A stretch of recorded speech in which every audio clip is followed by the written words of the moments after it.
Good morning. It's a good morning here for me.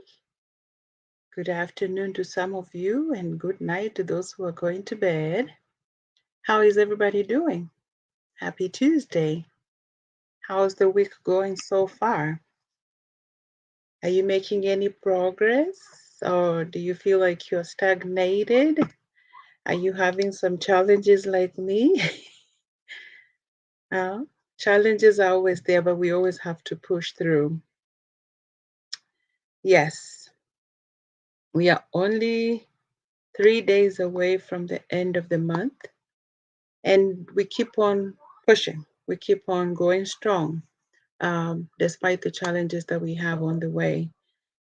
So today, it's another beautiful day that we are going to be doing health and wellness, which is one of my favorite topics. I don't know if it's because I'm in healthcare or maybe because lately I've just fallen more in love with trying to stay healthy and eating healthy and exercise and all that stuff. I think I liked it from before, but the more that I do it these days, then I realize that I really, really actually like this area. So we are going to be discussing about the effect of salt, sugar, and fat in our diets. Okay, how to recognize it, and what can you do to stay away from it. If you're having foods that already have lots of those three elements in them, what can you do to cut back on them, um, so that you can get in better health? You know, I don't know. Like I said, maybe it's because I'm a nurse. Some of this, like this topic, it's more natural for me. The other ones, you know, I'm a work in progress. Let's just say that. But I really like the health and wellness aspect of it. So we we can agree that our diet has changed quite a lot, especially for those who are us who are in the Western countries compared to the people that are in the villages, Um, I can even compare from the time of my grandparents, from the time of my parents, and the time that I live now. There has been a significant change in terms of the diet and how people eat and how people exercise. So, in times of my grandmother, I remember when we used to go visit her in the village. They used to wake up very early in the morning. They would go to the farm maybe 5:30 in the morning. They would do their work over there, but they used to carry something to drink maybe around 7:30, 8 or 10 when they get tired. They would drink something that we call porridge. Porridge is kind of like it's it's kind of like a liquid form of drink, but it's made from things like you can use corn, you can use sorghum, you can use other elements that I can't even remember what their names are. But it's a little bit thicker, so you kind of like how we cook it. You put water, and then you get the flour, mix it with a little water. When the water starts boiling, then you go ahead and add the other liquids and stir it until it becomes a little thick, and then it starts boiling. So in my grandmother's time, I don't even think they used to use sugar. So once it boils, it's good to go. But sometimes some people used to ferment that flour so that by the following day it has kind of like a sour, tangy taste to it.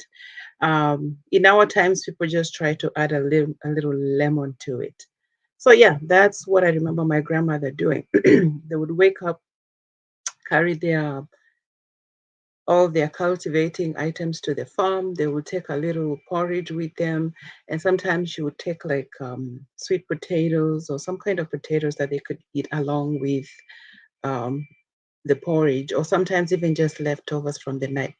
So they would have that, finish the farm work, and then come home. Maybe sometime early afternoon, where they will now, you know, start preparing for their dinner. that will be the main meal of the day. So really, I would say the main meal was one, and then they just kind of have something in the mid morning that will help them make it through the evening. Okay. And even when they eat the main meal in the evening, um, it wasn't like anything that has a lot of sugar or fat or salt in it. It could be maybe some vegetables, some fufu, something like that. So their diet was really regulated. They regulated their diet. And then the fact that they went to the farm, they could work out all those carbohydrates that they had. So they didn't really have any issues with weight per se. Then let's transition over to the age of my parents. So my parents used to live in the city. This is the age whereby people had gone to college, for those who were, like, say, engineers and businessmen and teachers and stuff like that. They had moved from the village and they had gone to work in the cities. So my parents were working in the city of Nairobi, and that is where I grew up. So the difference with in this age was now my parents didn't have to go to the farm like my grandfathers, and we had to acquire like a house help because my parents were going to work like 8 to 5, 9 to 5. I mean, we say 9 to 5, but technically somebody has to leave maybe an hour early or two, and sometimes people end up coming an hour or two early late in the day.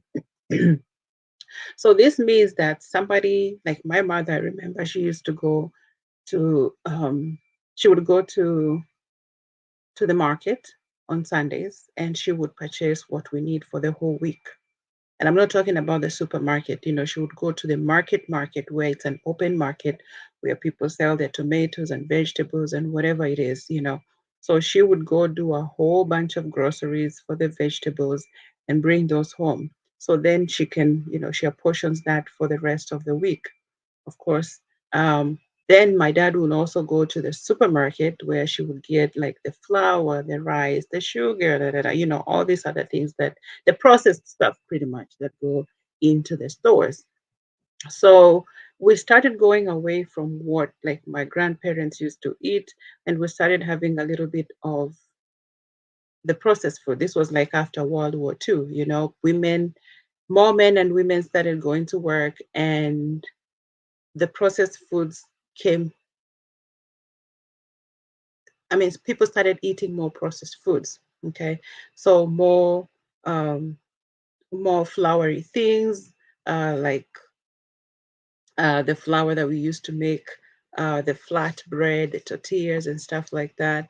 All the stuff that came with sugar and all the condiments. All those things started getting introduced, which our parents didn't eat, but us, their kids, in that generation, started eating some of these things. Okay, so now let's forward to my age, to my day and time. I'm raising these kids here in America.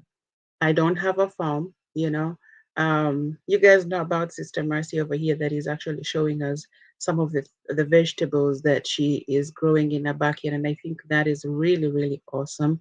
And it actually makes me think like I'm not much of a farm girl, like, but it has really made me thought the importance of having, even if it's just a small farm in the backyard, and just grow your own little tomatoes, vegetables, so that you can also cultivate this kind of habit in your kids, and so they can see the importance. Because sometimes I go to the store with my daughter, and when I'm buying groceries, she's like, "What is that, mommy? And what is that, mommy? And where does it come from?" you know, because they don't know what a farm is. They don't know how these vegetables are grown. All they know is they find them at the store. When we're running out, she's quick to say, "Mommy, you need to go to the store and purchase this when you're out." And you can't blame them.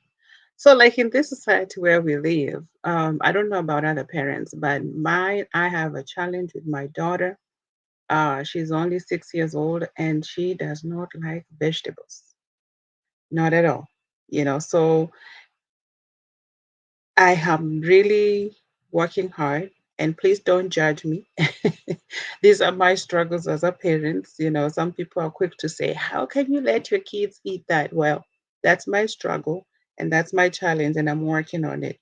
My daughter likes to eat more of the typical American kids diet. She likes chicken nuggets, she likes fries, she likes pizza, she likes all these quick, easy meals. Now, from time to time, she will eat our food, but it's not something that you can offer her on a daily basis and she'll quickly grab it and say, oh, I'm going to eat that rice and stew, or I'm going to eat whatever it is that we are eating. She quickly wouldn't grab it. So sometimes we have to make a deal like, okay, if you eat a little bit of this food, then I will let you have a slice of pizza. Or if you eat a little bit of this, then I will give you a few chicken nuggets. So kind of striking a deal so that her taste buds can start getting used to the regular meals, as I truly want to completely transition her from the American meals, and try to get her into more of our traditional foods. But I tell you, it's a challenge because even when they go to the school, that's most of the food that they're offered over there. So yeah, don't judge me. Those are my struggles as a parent, and I'm working on them. I'm really, really trying to do better. Um, but I wish I had started earlier, because if I did, then maybe we shouldn't be in this predicament. Now, on the other hand, with the brother, I try not to encourage that kind of stuff. I try to keep him on the regular foods, natural foods that we eat at home. Every once in a while, I'll let him test what the sister is eating, but I'm really protecting him from getting used to these American foods. So, why did I give all these comparisons from our grandparents' age, from our parents' age, and to where we are right now? It's because the the salt, the fat, and the sugar content in the foods as the age goes by has completely increased. Okay. So, like I said, the foods that our grandparents ate, they were completely natural. They just grew those things and that's what they ate. I don't even remember my grandparents if they used to use sugar anyway. Everything that they ate pretty much was from what they grew. Of course, then comes the age of my parents, whereby, I would say half and half. Most of the stuff was like store bought, and then my mom would do the groceries for us. Now come to our age, whereby you find that almost 70 to 75% of the foods that we're buying, they are mostly processed foods, because people are in a hurry. They have all these frozen foods that you can easily throw in the microwave and, warm it up, or throw it in the oven if you want to do like for a whole family. And so the thing with these foods is that the salt content is very, very high, because that's what they use as a preservative. So all these frozen foods that go into the freezer, for quick servings, um, like the cured meats, the bacons, the turkey, and stuff like that, they use lots and lots of salt, um, to cure it so that it can stay for a long time. So we have to do better in this generation. I know we cannot go back to the years of our grandparents, but I believe there are a few things that we can do in our life, in the diets of in our current diet, so that we can do better for our sake and for our children's sake and for the people around us. So we have to be very conscious of the foods that we are buying. Hey, Afi, how are you? Hey, Jacqueline. Thank you. You guys are welcome here. Today we are talking about health and wellness. We are pretty much talking about salt, sugar, and fat in our current and especially Western diets, and what can we do so that we can decrease, or at least try to eliminate some of those foods that have so much salt and fat and sugar in our diet, so that our bodies can get better. The These are big contributors to the big diseases like hypertension, hyperlipidemia, diabetes. Like These are very common diseases, like I see all the time. Most people's that I see in their 50s, 60 going above, you most likely see those three diagnoses: hypertension, hyperlipidemia, um, diabetes, and then you start seeing some cardiac complications because of um, the clogging of the arteries. Facebook user. I believe that is Kwame. Welcome here. Welcome as we discuss this topic. So we have to be good advocates for ourselves and for our kids and for the people around us. We have to be cognizant of the foods that we are eating, the foods that we are purchasing from the stores, because sometimes I realize even my daughter, like she'll see some commercial on TV, even though these days they have improved, like they don't put it left, right, and center like this food is like the cereals. They have like the very sweet cereals like the Kellogg's. It used to be like sugar Kellogg something, but now they have eliminated the sugar word from it. They just put like Frosted Flakes or something like that. But most of these cereals like they are loaded with sugar, like lots and lots of sugar. And I know most kids like to eat that in the morning. Um, that's one thing though. I can say as a parent, I have made it because my daughter doesn't really care for cereal. Um, there's one particular cereal that she eats, it's honey bunches, but even that she eats once in a blue moon. So at least in that area, I can say, okay, I've been a little successful. But yes, we have to be very cognizant of the cereals that our kids are eating because it's full of sugar. And then what does that? It gives them a high. So the kids will eat the cereal and then they are all over the place. They're jumping, they are running, they are having fun. And then the next thing, they're just going to have a crash. Kind of the similar thing with grown-ups, when they have, like, say, a Coca-Cola. Did you guys know that a Coca-Cola can has about 8 teaspoons of sugar in it? Just one can of Coca-Cola has 8 teaspoons of sugar in it.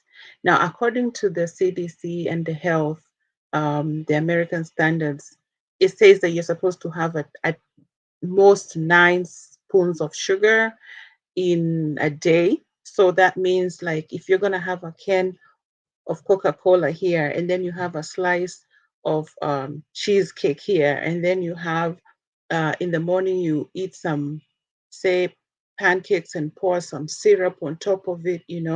And then of course you're gonna eat some natural fruits, whether it's an apple or a banana or what. So in all honesty, you will end up going over and above the recommended, you know, um, spoons of sugar per day. Now, just because they recommend 9 spoons of sugar per day does not necessarily mean you have to go that high. you know, I will tell you, I'm this one person that I used to take my tea, like I would take, I don't care with, for tea with milk, but I like my Kenyan tea, just a tea bag.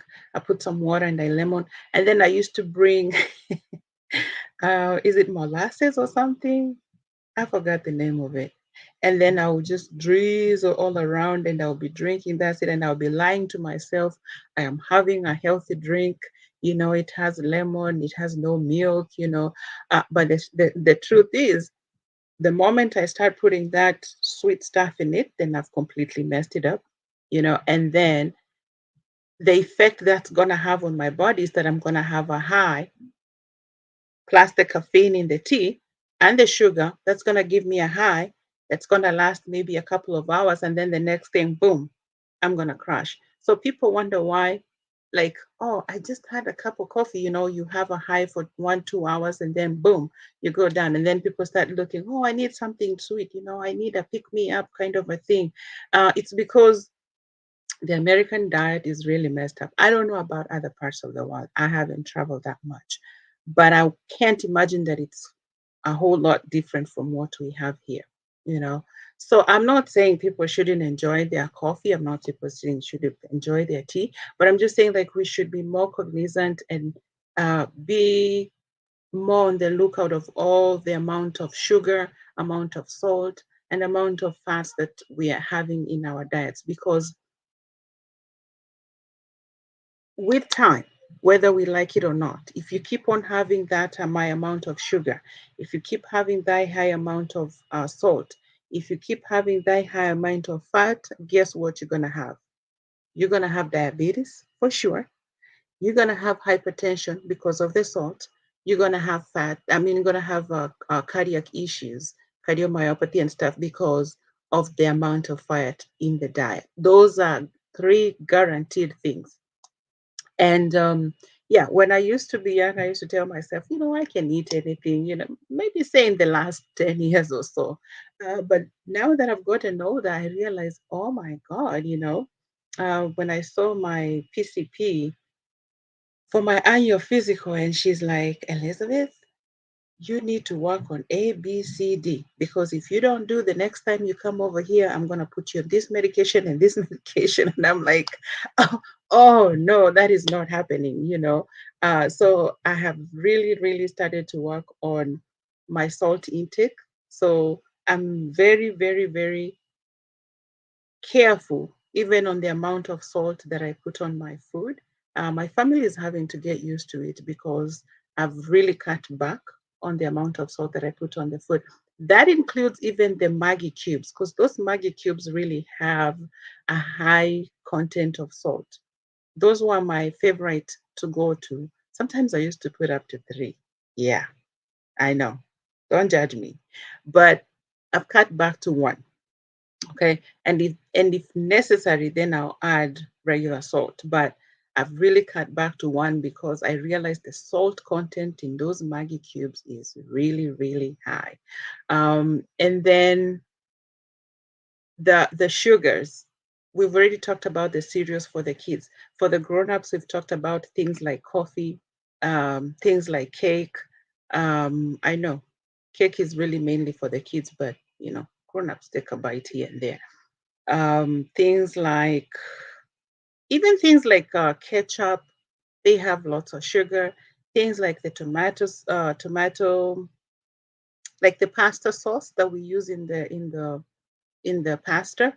You will be surprised that that can of pasta, after putting maybe say 5, 6 tomatoes for making that sauce, they're gonna scoop like a whole cup of sugar and dump it in there. So you're only thinking like, oh, this is just tomatoes in here. No, but they have lots and lots of sugar in those condiments. The tomato sauce, the mayonnaise, name it. I don't think there's any of those condiments that really don't have any sugar in them. So as you are using whatever condiment or whatever thing that you're using today, just try to be cognizant of how many spoons of sugar this is. That is if you're still using sugar. But I would recommend as we get older and if you want to do better for your health, if you can actually completely cut it out, it will be much better for you, for those who are older like me and care. I've actually realized the last one here, I have not really used sugar, and I feel so much better, honestly. I don't feel like I miss it because I could never take my lemon tea without honey or molasses in it. But now I just get my tea bag in hot water and I just squeeze some lemon and I sip it. And I think the more I don't think about it, the more I don't have it in a visible place, the easier it is for me to not even think about it. The challenge is that I live with other people that use sugar, you know. So I have to remind myself that I have decided to part friendships with sugar, especially sugar that I know that I'm adding extra. Maybe, the ones that are hidden in foods, I'm still working with that. But if it's something that I have to get like honey or a spoonful of sugar and put it in a cup, that one I'm no, we are not friends anymore. I am completely, we have separated. We are not friends anymore. So I encourage you guys, like, just give it a try. You realize even your body feels so much better without that highness that comes with the sugar. Who's this? I have stopped completely a couple of years ago. You stopped taking sugar? Yeah, yeah. How do you feel, Afi? How does your body feel? Because then you're actually you're actively preventing yourself from getting diabetes, and that is a very good step you're doing. First time I cooked without Maggi, my son said to me, "Mom, I can't taste the soup." I told him I have stopped Maggi since then. I cook with. Oh, good job, Miss Afi. I haven't gotten there yet. Um, like I say, I have cut back from. I used to use three. Oh my God, Jesus help me. Now I've cut back to one. Hopefully, one of these days I will completely get away from it because the salt content in them things. Oh my God, Lord Jesus help us. Miss Tisha, what are you saying? I have low blood pressure. Is it okay for me to eat more salt? Um, I wouldn't say so. What happens with salt and blood pressure is that it it makes your blood pressure go high, but the opposite is not true. I wouldn't necessarily to say I wouldn't necessarily say that use more salt so your blood pressure can go up. I would just say you need to talk to your doctor. Say maybe they can put you on maybe some mitodrine or something like that that can help bring your blood pressure up. But really, they need to help you figure out what are these things that are causing you for your blood pressure to go low, that you can fix them more naturally. Um, but if there is no other way, then they can put you on some medications to bring your blood pressure up a little bit. Mitodrine is one of the common medications that I see for that. And you can use it, as a pill or as an IV. But IV, that's like when somebody is in the hospital. So that pill they give you and you take it as needed. So if you check your blood pressure in the morning and it's low, they give you parameters. They tell you if it's less than 90 or if it's less than 80, then you can take this mitodrine or something like that. Yeah, but the opposite is not true. Yeah, you can't take salt to bring your blood pressure up. Okay. Yeah, they have to help you figure out what is causing that blood pressure to be low. Try to go for more natural ways to fix it, but if not, then they have medications to help you bring it up a little bit. I think you have a good problem, let me say, because most people are actually battling with high blood pressure. And unfortunately, like people of my own descent, be it Africans, African Americans, or something like that, we have a higher rate of getting these diseases, especially hypertension, especially diabetes, even though the Hispanics lead in the diabetes area. Um, but Africans, we are more prone to getting hypertension, and especially for men. Men actually rate up there for most of the diseases. I don't know why, but they tend to rate up there. So, it depends. How long do you want to live? If God were to give you life, if nothing extraordinary happened, no accident, no nothing, and you are doing everything right, and God decided to give you good life, how long would you want to live? Okay. So you also have a part to play. You have a part to play. As much as people say, oh, you're fine, God gave you that body. Yes, God gave you the body, but you still have a role in keeping it right. You have a role in eating right. You have a role in exercising and keeping it to the optimum. It is your job. So you can't, you know, gain weight and don't do anything about it and just pray and hope that God will take the weight away from you. No, that's not gonna happen. You can shout and pray all night long, but you have to take steps, active steps towards you changing your lifestyle and being cognizant of what you're putting in your mouth at what time and what quantity. All these things have effect. What is Kwame saying? That is crazy. I wonder why the FDA does not regulate how much sugar goes in these drinks and food. Oh, I think I was talking about the Coca-Cola drink. Why do you think Coca-Cola is so famous? It's the elements that they put in there, the sugar and the fizziness and the high that it gives you. It it it's the main reason why it is what it is. So, for example, Coca-Cola will never do anything to jeopardize its like it has a name. Okay, so it cannot do anything to jeopardize the name that it carries out there, especially for the particular drink called Coke.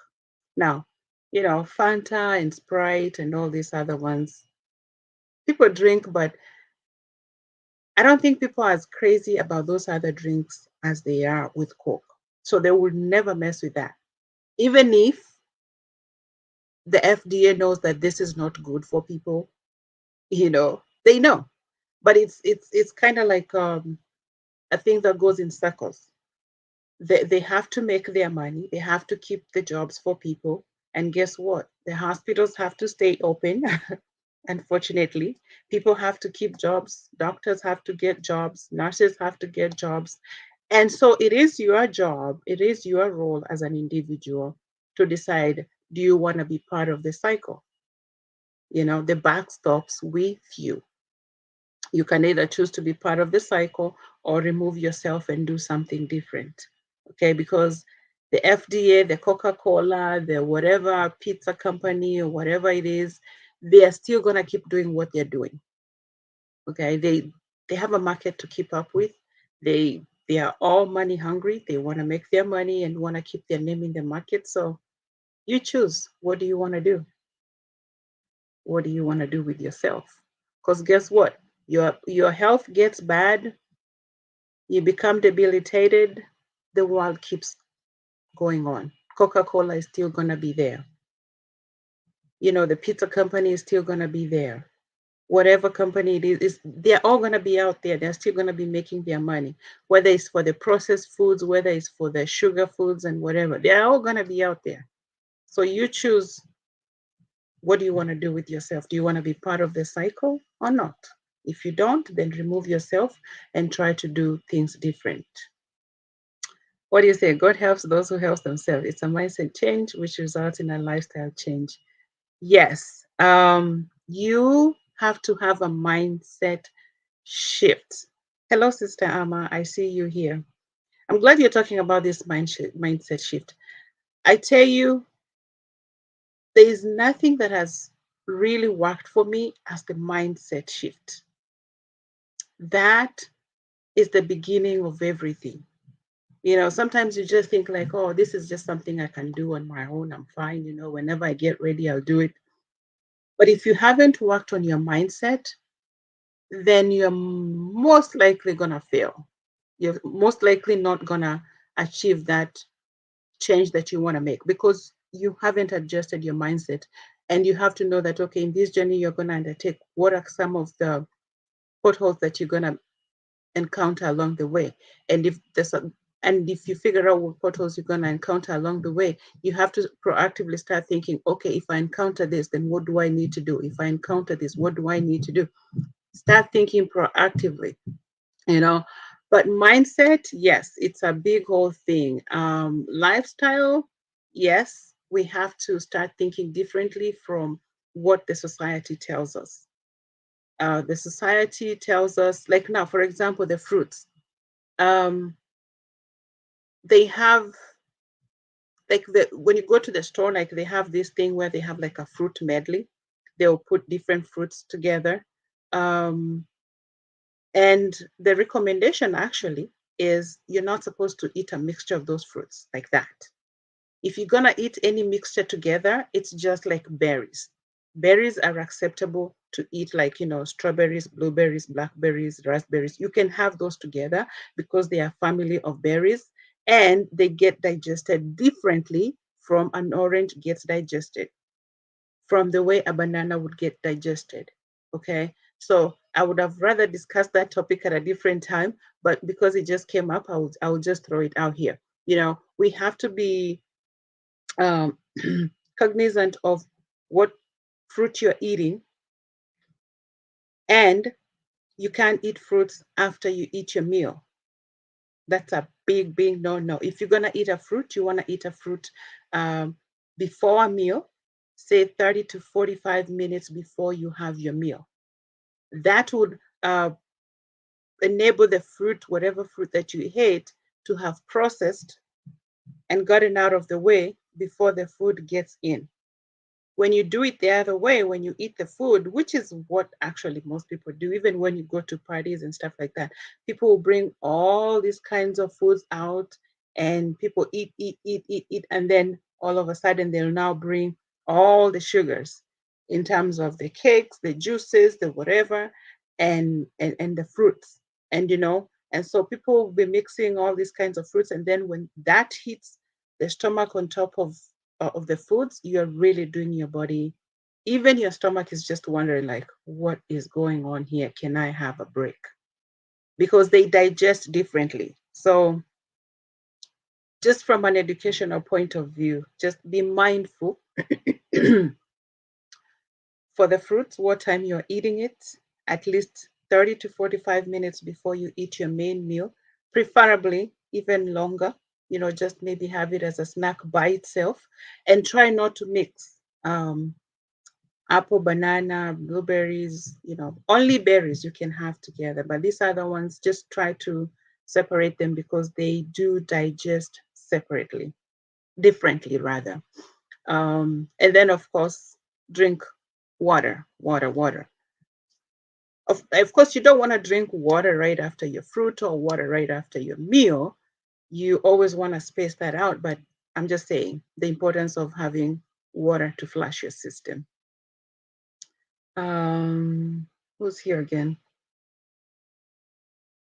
Sister Amma. Your health is your wealth. Okay. I think that's all the comments that we have so far.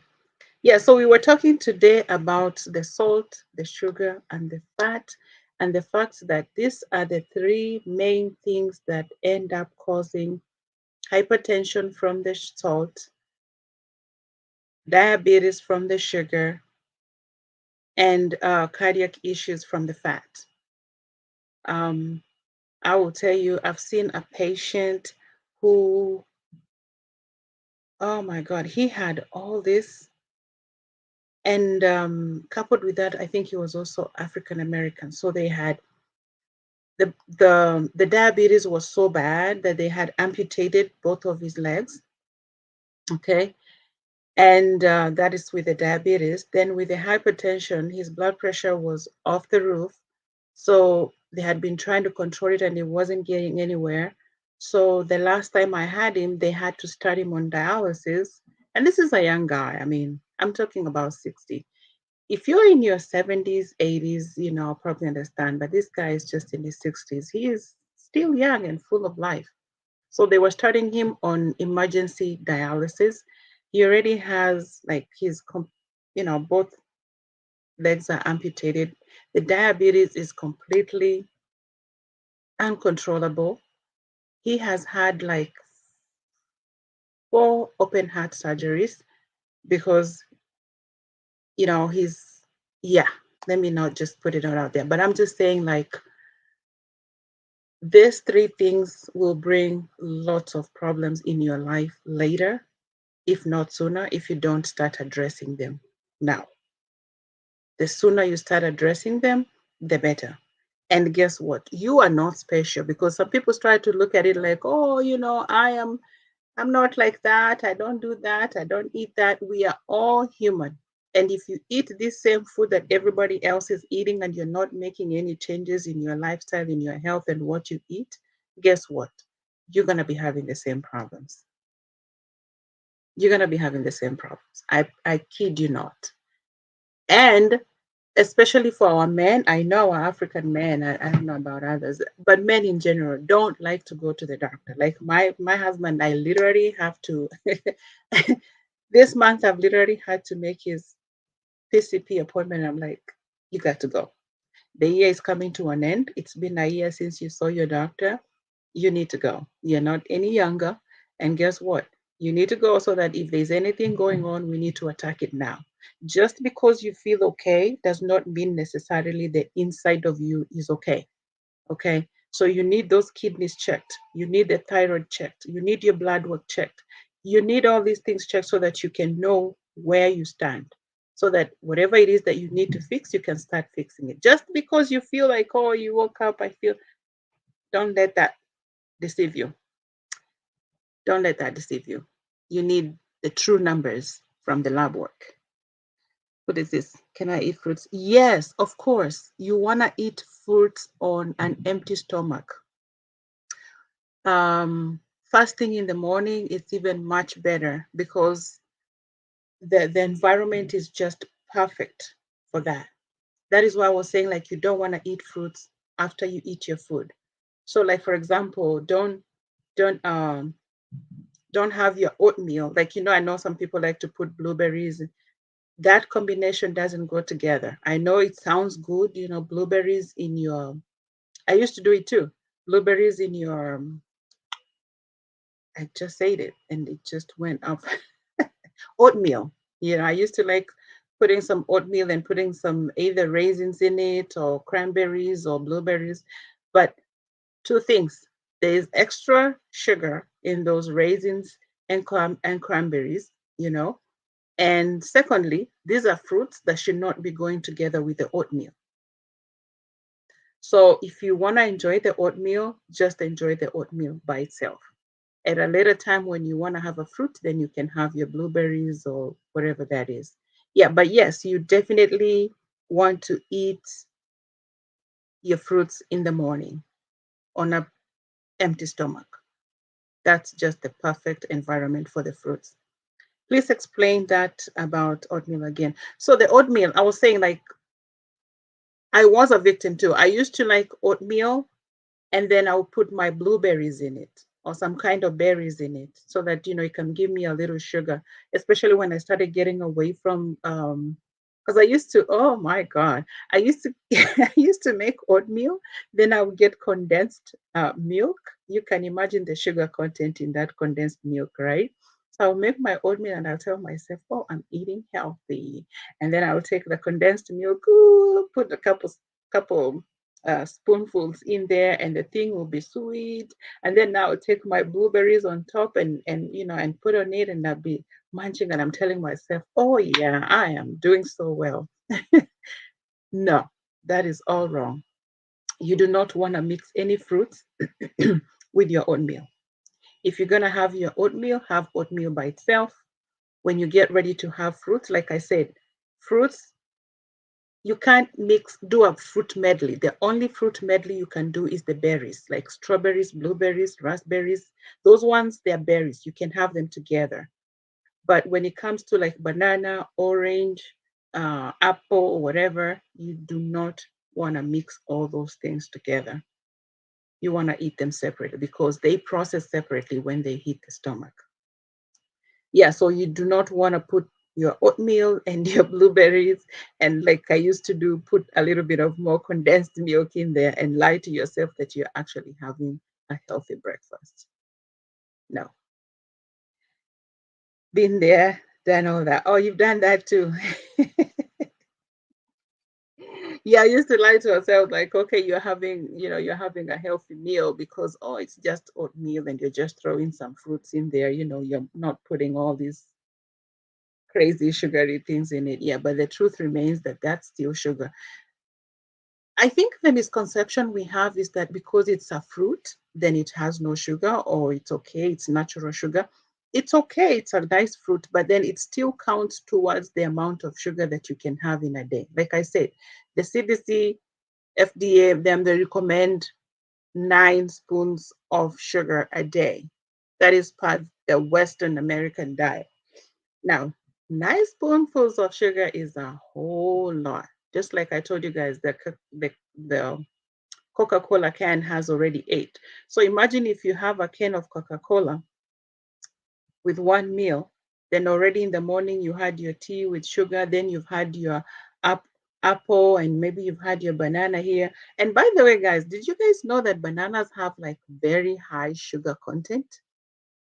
You know, like we are saying, yes, it's good to eat fruits in the morning, but you do not want to start eating a banana first thing in the morning, or when you are very hungry and you haven't eaten, you do not want to start with a banana, especially if you already have like blood sugar issues. Because a banana, pineapple, yes, I love pineapples. And I used to wake up and I'll say, oh, I just want to start my breakfast with a pineapple. But those two fruits, for example, they have a high sugar content. And once they hit your body, that raises your blood sugar skyrocket. So that fruit alone, it will take your body so much insulin to bring it down back to level, believe it or not. Yeah, I used to like a banana in the morning, or I just would wake up and say, "Ah, I just want to have, a pineapple. I'm just having fruit for breakfast." But then when I came to learn later how much sugar content is in that particular fruit, especially if you're hungry and your stomach is empty, and if you already have blood sugar issues or you're trying to regulate it, you definitely do not want to go with those kind of fruits first thing in your tummy. Your sugar is going to go sky high. Sky high. It's not good blending different fruits together. Yes, it's not a good idea. If you want to blend a fruit, you probably want to blend maybe one at most two.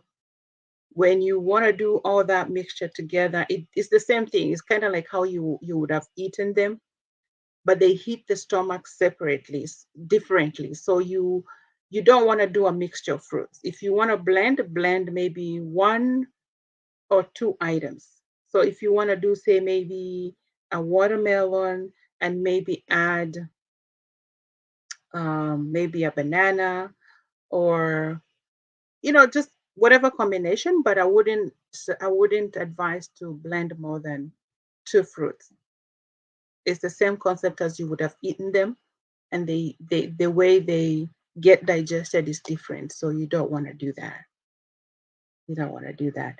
And I'll put a disclaimer, guys, so that people will not come here and say, Miss Betty said, Miss Betty said. Okay, I am not a health coach. I'm just using the knowledge that I've learned as a nurse, and as a I'm working on my health coach, as I learned about diet and what is the right thing to do here and there. So disclaimer: I'm not a doctor. I'm not a health coach yet, but I'm getting there. I'm just trying to tell you some of these things that you may not already know, that I found out and I've actually experimented them and seen the difference. I've checked my sugar before I ate a banana, and I've checked the sugar 30 minutes after. Yeah, I'm not a diabetic, but I'm just saying I was diabetic when I was pregnant, so I still have those strips and I still have the case. So as I was reading this material, I was like, let me try it on myself and see what difference it makes. So, for example, if I ate a banana, I would check my sugar before and after, and then I would eat something like berries and check my blood sugar before and after, and it is a huge, huge difference. With the berries, it's not a big spike, but with a banana, yeah, huge spike. So imagine you just ate a banana and then you say, okay, now I'm gonna have breakfast. Then you go ahead and have, say, pancakes, eggs, and bacon and whatever, and then you say, oh, I'm gonna have some orange juice on the side. By the time you finish that meal,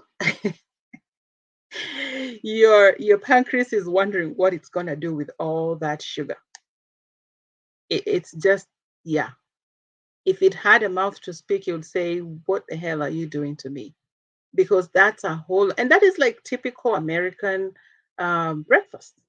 Get some bacon, some sausage, some eggs, get some waffles or pancakes, and get some orange juice. And some people just have maybe coffee or tea on the side. And so, yeah, these things will shoot your blood sugar high, high. Even if you're not a diabetic, your body is still going to have a hard time. Your pancreas is still going to have a hard time bringing that blood sugar down when you heat it with that much sugar in the system. And then the importance of spacing meals, even though we'll come to it at a later time. So assuming you have that kind of breakfast, say a brunch, maybe what, 10, 11, okay? You you wanna you wanna give your body a break. If at all possible, you probably wanna have another meal, maybe 4 or 5 p.m., but make it even a little more lighter than what you ate in the morning because your body is gonna be working so hard to bring that blood sugar down between that 10, 11 a.m. So if you're going to have something, say 1 o'clock, and say you're having lunch or 2 o'clock, your body hasn't even recovered, honestly. It has not even recovered to bring that blood sugar down. And then, boom, again, you eat it some more food. And here again, it's time to archive. So it's like we make our bodies and our stomach and our acids in our body, they are constantly working so hard. Like, and that is why, like, we talk about mindless eating and the importance of spacing your foods appropriately, and most importantly, intermittent fasting, because then you really truly give your body a break. Your stomach gets a true break, maybe 12, 18 hours or so, and it completely gets to work on the food that you had in the stomach, you know, it gets completely eliminated. Meanwhile, these 18 hours, you're allowed to drink water. And guess what you're doing at that time? You're just flushing, flushing, flushing. And you practice this honestly, you will feel so much better. But when we keep loading our system with food, because the American system and the whatever they say, oh, you should have 6 small meals in a day. The problem with 6 small meals in a day is that every time you eat anything, there is an insulin spike. I don't care what it is. Well, the only thing that doesn't really spike insulin is things like black tea, black coffee, water, But if we're talking about food, yeah, once you put it in your stomach, then guess what? The pancreas has to release insulin every single time. And you don't want to do that. You don't want to keep making your pancreas to say, okay, it's time to release insulin, it's time to release it constantly. It's not good for your body. So that's why, even if it's just 2 meals a day, just have 1 meal in the day so the brain knows, talks to the pancreas, hey, it's time to release insulin, breakfast is here. You eat that, then give it time, and then maybe around 4, 5 o'clock, then the body knows, okay, it's time to eat dinner, and it prepares and gives you the pancreas releases insulin, and it brings the blood sugar down. So just try to give your body like some schedule so that it knows what to do. Just like we use a schedule in our everyday life, the body will communicate to you. It will tell you you're hungry, you can eat. But we have this, me included, I used to have this, like, when you have kids, you're making something for them and you find yourself putting something in the mouth, or you just want to taste and see how it tastes. You find yourself another spoon and another spoon. And guess what? Those 3 spoons that you ate, whatever it is, the pancreas has to release insulin for that. It's not like you are having a meal. You are not having a meal. But just because you ingested whatever that is, the pancreas has to release news. So, like, the pancreas gets really overworked. It really gets overworked. If we could know that and just try to give it a little break, our body will feel so much better. Let me see the comments here. Mango isn't, oh my God. Yeah, mango has a lot of sugar in it. It has a lot of sugar. So, yes, the pineapple, the mango, the banana, those, yeah, the sugar content in that is very high. If you're going to eat a mango, I would say don't eat the whole mango. You can just have, slice it, maybe have one end of the mango. At least the sugar content wouldn't be that much if you really want to have a mango. Smoothies are healthy, Tisha. I'm not saying smoothies are bad, but just don't mix several fruits in it. Don't mix too many fruits in one smoothie because the digestion becomes harder for the stomach. My three favorite. Yes, mango, banana, pineapple. They were my favorites. Hope we realize why many Black folks get diabetes. It isn't just genetics, yes. It is, I know we like to blame our genetics and likes to say, oh, it's black people get this black. But we also have a contribution as people. Whatever you're putting in your mouth, whatever you're eating in your diet has a big impact in terms of whether you're going to get any of this health and lifestyle disease. I love those three fruits, Amma. I tell you, they used to be my favorite, but these days, yeah, I'm not so. And if I'm gonna have something like a banana, I'm probably gonna have like half a banana, but then I have to like really look at what window that is between when I ate and when I'm gonna eat next. Or I may just eat it right before I eat my meal if I really, really need it. But if I don't, I just keep it. Especially for those of us who are trying not to be um, diabetic. Yeah, some things you kind of let it go. You skip it and try to find another alternative. Berries have become my favorite actually. These days I do more the strawberries and blueberries. Um, because their sugar content is not that much, and it's easier for the body to digest them. So what foods do you recommend for those who are diabetic? um for diabetic people, you really have to watch The carbohydrates are a big culprit when it comes to diabetes. So for me, I'm from Kenya, right? So we have what we call ugali.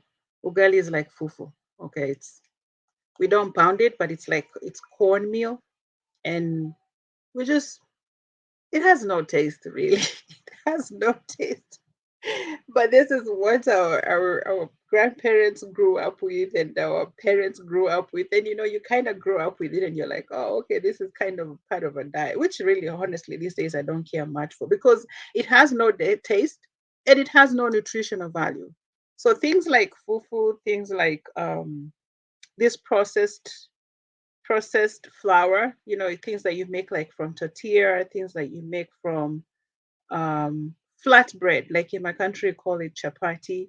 Um, Anything that you make out of processed flour, anything that has to go through the process of removing the nutrients and just giving you, like rice.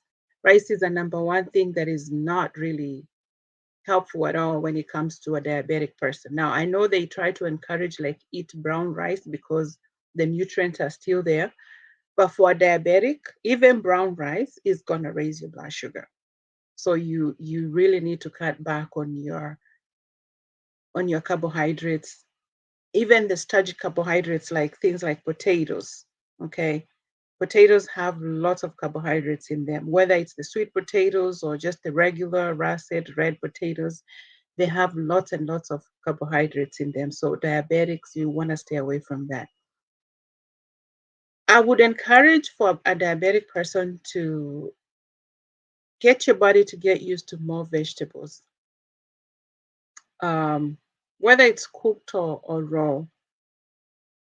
Tr- Try to like slowly get away from the foods that you were naturally eating and test it out. See how your body is adjusting to it. You can replace one meal with a salad. And even in that salad, the same thing we are talking about fruits. Because I know there are people who put like apples, put like oranges and different kinds of fruits in the salad. Not a good idea. If you want to eat a fruit, eat it by itself. But try to start replacing your one meal that you are having, maybe say rice and stew, or you are having fufu and soup and stuff like. Try to replace it with a salad and see how that's going. Maybe once, twice, three times a week. And then you'll see your body will talk to you. Maybe it will crave for it more. But honestly, when you're diabetic, you want to stay away from the carbohydrates as much as possible. Even the sugary stuff, the bananas and all that. Even if it's a fruit, you really want to stay away from it. That's why we're trying to say, like, try to figure out your diet now.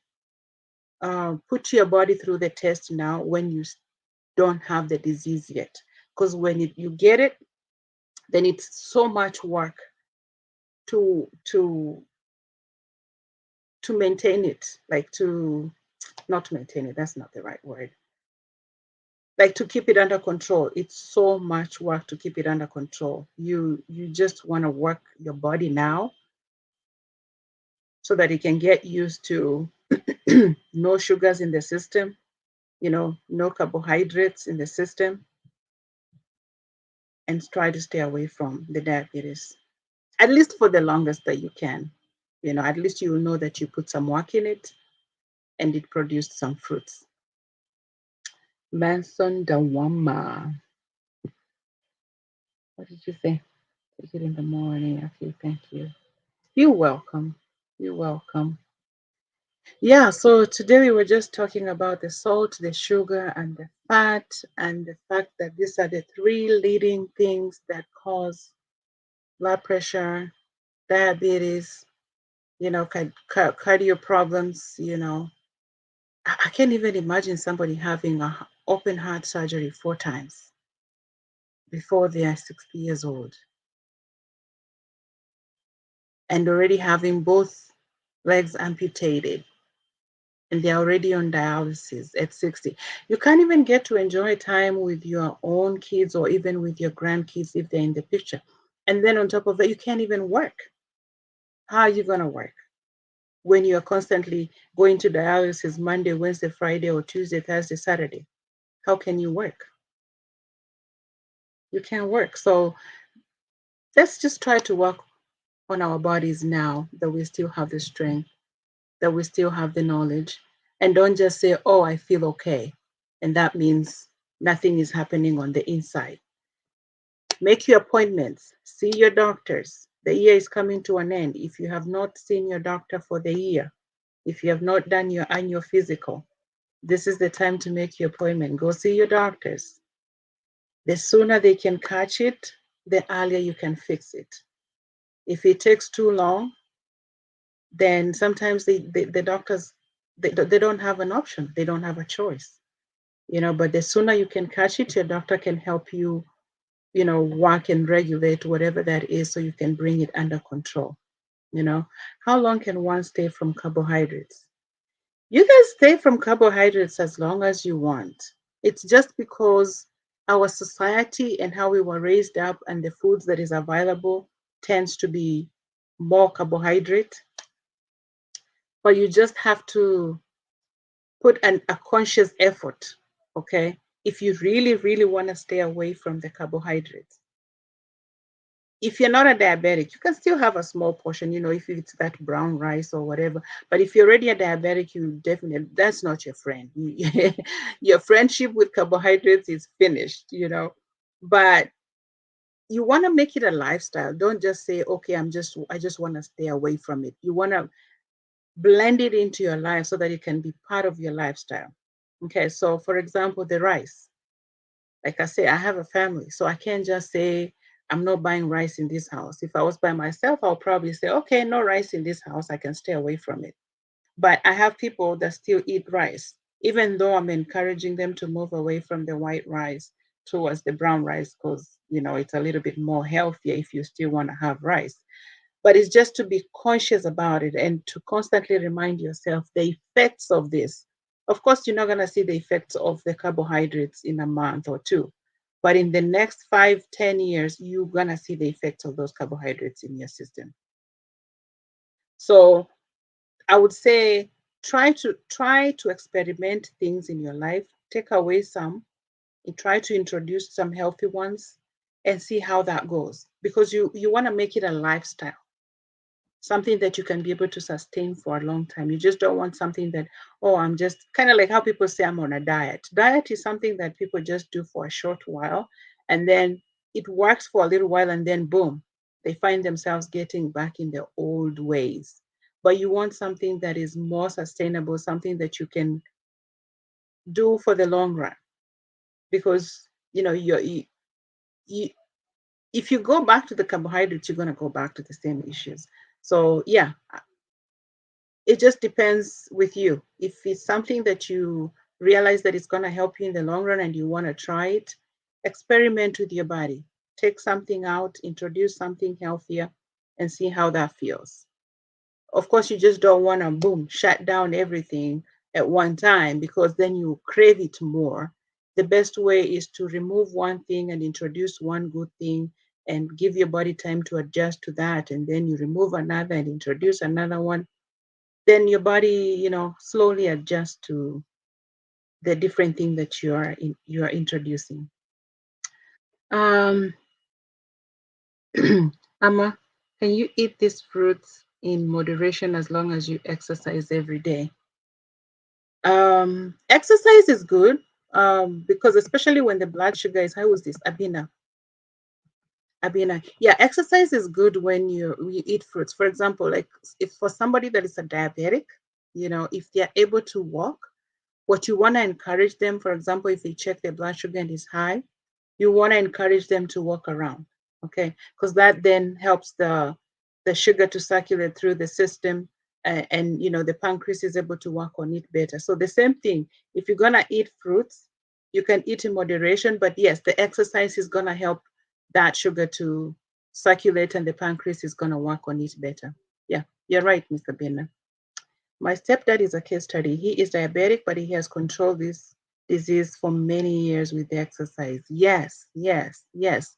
It is very, very controllable. It is very sad when I hear people die of diabetes, but it's mainly because they have, in most cases, let it go out of control. But for people who recognize it earlier and take steps to it, they are able to manage it. It should be one of those manageable diseases, but sometimes people just kind of like throw their hands up and they're like, whatever. And when you do that, then diabetes just hits you hard. It hits you hard because it's gonna cause blindness. It's gonna cause neuropathy. Neuropathy is like when your sensation decreases. Um, then, for example, if you have a wound or something like that, you don't have no feeling. Okay, the wound is going to take forever to heal, if it does heal, because the problem is that wound, there's so much sugar in that area that the nutrients won't even get there. So what happens with people like those, if you have a small area that you got hurt, it gets bigger and bigger and bigger, and it doesn't heal. And guess the next thing you're going to see, like, people have wounds all over their body that they can't even manage. Yeah, but that's a good thing. I'm glad that he has gained control of it. And the exercise is good for him. Especially after you eat, you want to walk around and get that sugar to, circulate, go around. What about eating food for your blood type? Food for your blood type. That one, I'm not very familiar with that. I don't want to lie. I'm not, I would have to do a little research about eating according to your blood type. Okay, Alfie? Yeah, let me write it down so I can look that up. Uh,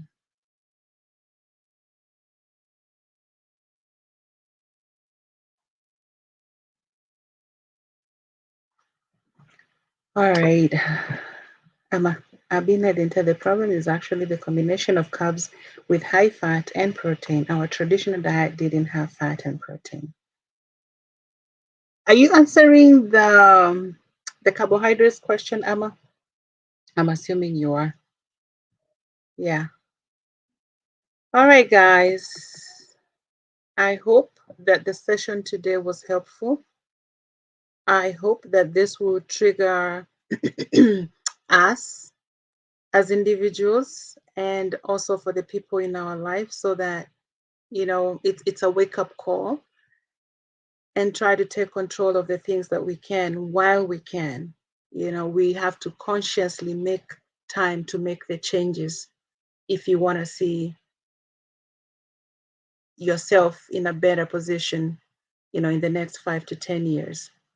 Like I said, these things may not hit you next month, they may not hit you next year, but if you keep doing the same habit that is not good to your health over and over a period of time, you're definitely going to see those results.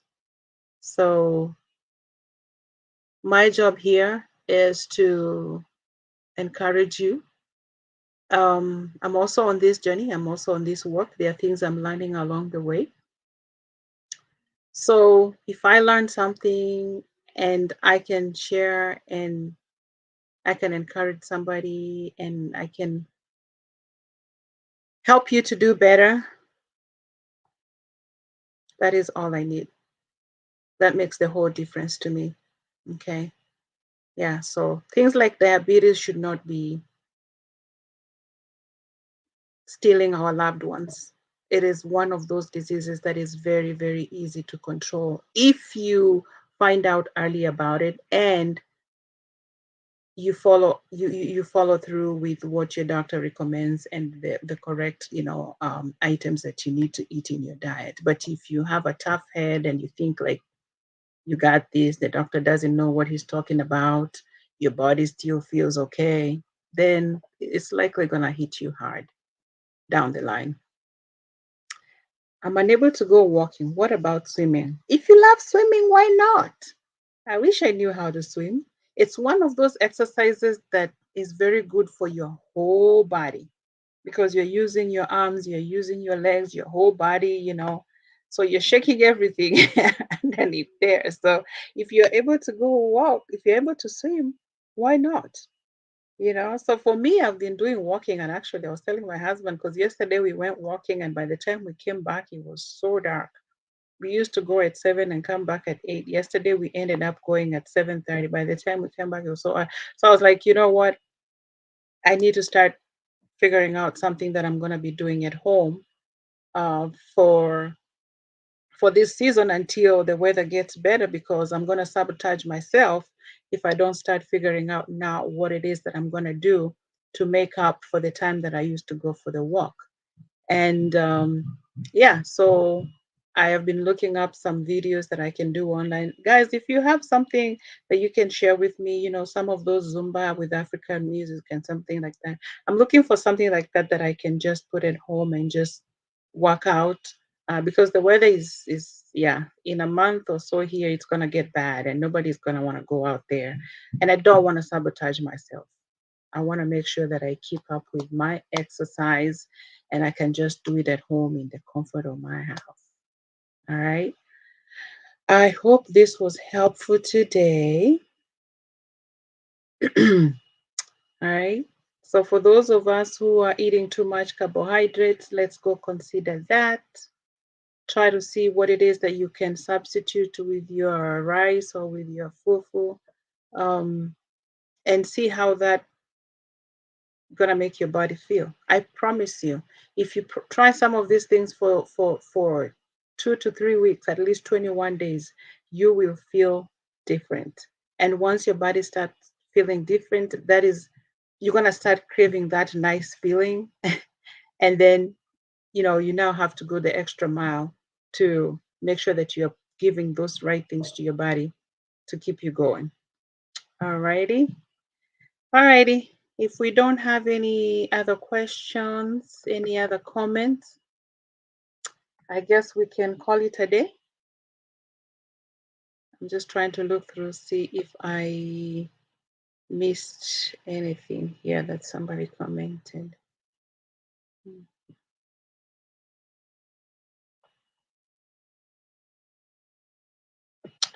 Oh, thank you. Thank you. I am glad that I could bring some enlightenment here for myself and for you guys.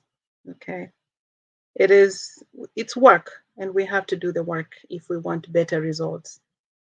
Amma is always hammering about the progress agenda, and I'm here hammering about good health and wellness so that we can be able to enjoy this money that we're going to make later. Okay. Let's make sure that we are in good health so that when this money comes around, we can be able to enjoy it. That is my goal. Okay. All right, guys, we will call it a day, and I will see you guys here on Thursday again. If you guys have any like topics of interest, especially in the area of health, or if it's something that you think that we can address here, please reach out via the inbox, and we can work on that. Okay. All right, guys. Thank you. Have a good evening, good afternoon, good night where you are. See you on Thursday. Bye bye.